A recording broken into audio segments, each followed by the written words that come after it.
अस्सलाम वालेकुम दोस्तों, आज हम बात करेंगे एडोब फोटोशॉप में आप अपना बैकग्राउंड कैसे रिमूव कर सकते हैं। बिल्कुल आसान तरीका है, बिगनर्स के लिए बहुत ही एक ज़बरदस्त वीडियो है। आप चंद की से सीख सकते हैं और इस मुख्तसर वीडियो में आप एक ज़बरदस्त तरीके से सीख सकते हैं कि आप बैकग्राउंड कैसे रिमूव कर सकते हैं।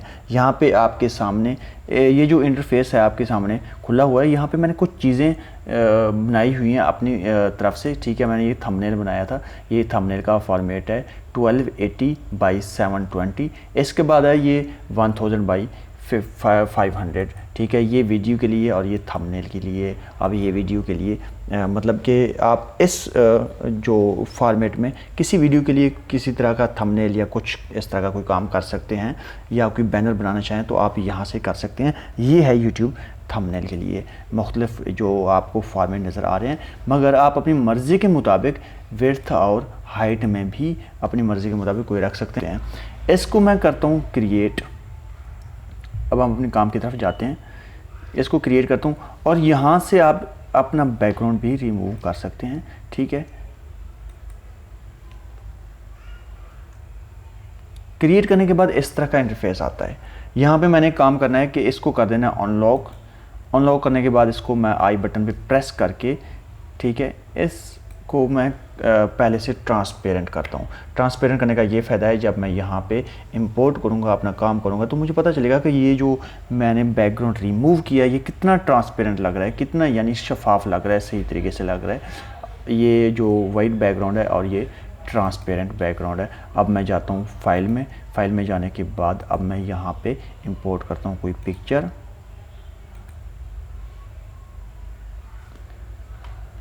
ये पिक्चर आ गई है। अब मैं इसको करता हूँ कंट्रोल ए, कंट्रोल एक्स, ठीक है। अब मैं जाता हूँ ट्रांसपेरेंट बैकग्राउंड में, कंट्रोल वी करता हूँ, इसको यहाँ पे पेस्ट करता हूँ। अब मैं इसको कंट्रोल टी करके सिलेक्ट करता हूँ। अब मैं इसको इस मुकम्मल जो फॉर्मेट पे सेट करूँगा।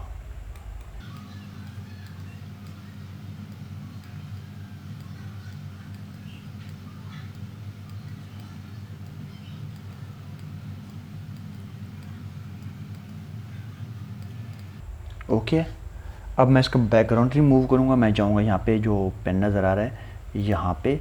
अब मैं इसके गिर्द अपना काम स्टार्ट करता हूँ।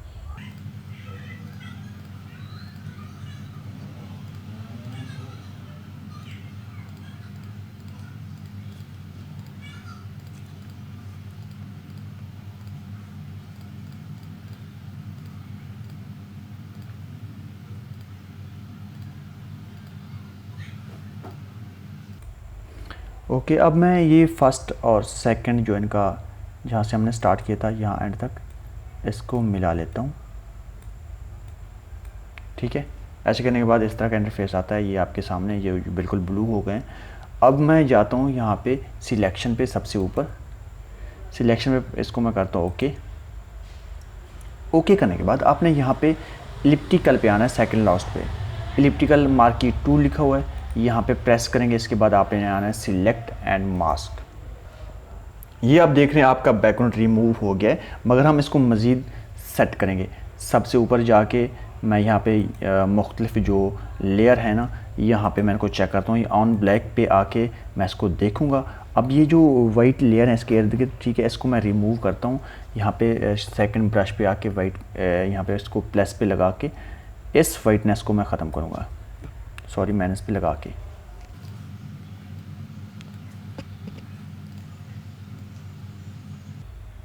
इनको हम यहाँ से रिमूव कर देंगे।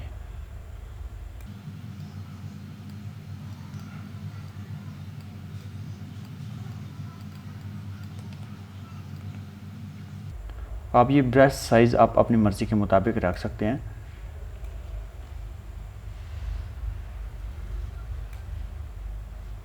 ओके हो गया।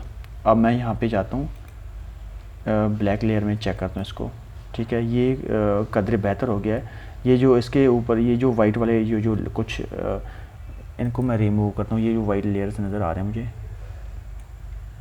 इनको मैं रिमूव करता हूँ।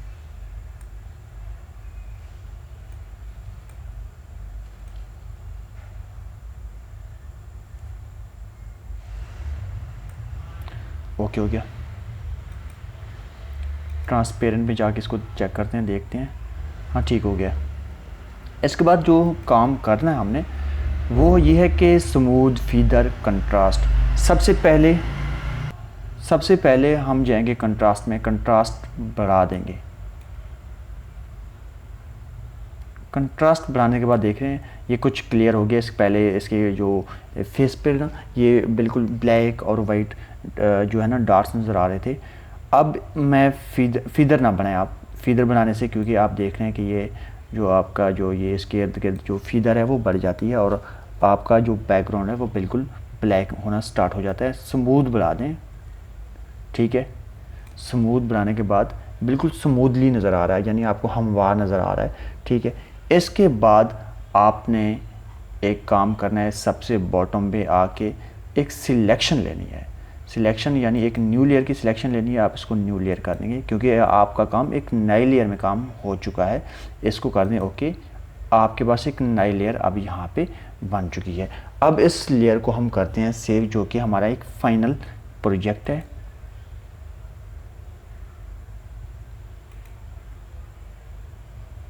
इसको आप PNG में सेव करेंगे। मैं सबसे पहले इसको PNG सिलेक्ट कर लेता हूँ। अब मैं इसका कोई नाम रख लेता हूँ, बल्कि ओके हो गया है, मैं इसको ओके कर देता हूँ यहाँ पे। अब ये मेरी फ़ाइल गैलरी में सेव हो चुकी है। इस तरह बिल्कुल आसान तरीके से आप अपना बैकग्राउंड फ़ोटोशॉप में रिमूव कर सकते हैं। अगर हमारी वीडियो पसंद आई है तो हमारे चैनल को सब्सक्राइब करें, हमारी वीडियो लाइक करें ताकि आने वाली तमाम वीडियोज़ आप तक पहुँचें। तब तक अपना बहुत ख्याल रखिएगा। खुदा हाफिज़।